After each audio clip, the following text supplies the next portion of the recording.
រាល់ថ្ងៃខ្ញុំស្រឡាញ់គោរពបងស្រីខ្ញុំខ្លាំងណាស់ហើយក៏ស្រឡាញ់អាណិតគាត់ខ្លាំងជាងគេដែរអញ្ចឹងហើយរាល់ការងារណាដែលខ្ញុំអាចជួយគាត់បានគឺខ្ញុំនឹងជួយគាត់អត់ដែលមើលនឹងភ្នែកទេដោយសារតែអាណិតបងប្អូនដឹងអត់ពេលខ្លះចេញពីធ្វើការមកដល់ផ្ទះយប់ងឹតងល់ហើយតែនៅរាវធ្វើបាយធ្វើម្ហូបដើម្បីបានហូបជុំគ្នាអញ្ចឹងពេលខ្លះគាត់ធ្វើបាយធ្វើម្ហូបហើយគាត់មិនទាំងហូបខ្លួនឯងផងដោយសារតែពេលខ្លះចេញពីកន្លែងការងារមកគឺហត់ខ្លាំងពេកហូបបាយអត់ឆ្ងាញ់ទេធ្វើឲ្យតែត្រុកអញ្ចឹងហើយរាល់ថ្ងៃពេលខ្លះនៅតែគ្មានតម្លៃទៀតបងប្អូនអើយពេលខ្លះខ្ញុំពិតជាសរសើរគាត់មែនតែនរឹងមាំទោះបីមានរឿងអីក៏ដែលបង្ហាញដែលនិយាយទៅប្រាប់បងប្អូនតែទោះបីគាត់អត់បង្ហាញអត់និយាយប្រាប់យើងក៏ដោយឈាមជ័រយើងជាបងប្អូនណាពេលខ្លះមើលតាមតែកសែភ្នែកក៏យើងដឹងថាគាត់ពិបាកប៉ុណ្ណាដែរខ្ញុំមិនដឹងថាវីដេអូមួយនេះបងអាចបានមើលឃើញឬក៏អត់ទេតែខ្ញុំចង់ប្រាប់ថាទោះបីអ្នកណាមិនឲ្យតម្លៃបងក៏ដោយខ្ញុំនៅតែស្រឡាញ់បងជាបងស្រីរបស់ខ្ញុំជាបងម្នាក់ដែលល្អ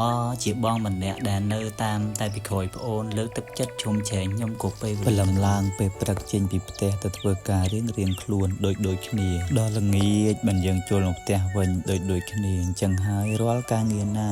ដែលខ្ញុំអាចជួយគាត់បានខ្ញុំនឹងជួយខ្ញុំនឹងធ្វើសម្រាប់គេអត់ដឹងទេតែបើសម្រាប់ខ្ញុំវិញណាបើដឹងអត់ខ្ញុំតែងតែលួចមើលបងពីមួយថ្ងៃទៅមួយថ្ងៃពីមួយខែទៅមួយខែ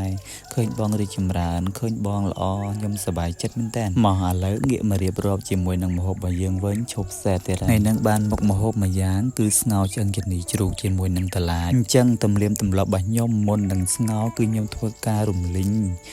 សាច់របស់យើងនឹងជាមួយនឹងខ្ទឹមនឹងឲ្យវាឈ្ងុយឲ្យជ្រួតទឹកហើយចាំយើងយកមកដាក់ក្នុងទឹកសម្លរបស់យើងអញ្ចឹងណាបងប្អូនទាំងអស់បងប្អូនដឹងអត់ថារំលីងគ្រឿងរំលីង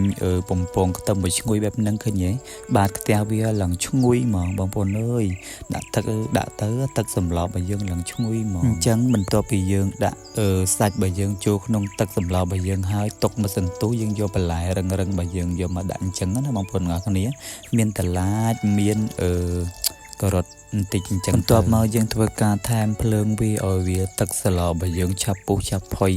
ហើយមកដល់កន្លែងនេះបងប្អូនអាចថែមគ្រឿងវាបន្តិចទៀតទៅបានឆ្ងាញ់មុននឹងឆាហ្នឹងយើងដាក់គ្រឿងវាម្សាហើយពេលហើយយើងធ្វើការដាក់ស្ពៃក្តោបរបស់យើងចូលមកបែបហ្នឹងឡើងឈ្ងុយមកបងប្អូនអើយទឹកសម្លរបស់យើងឡើងឈ្ងុយ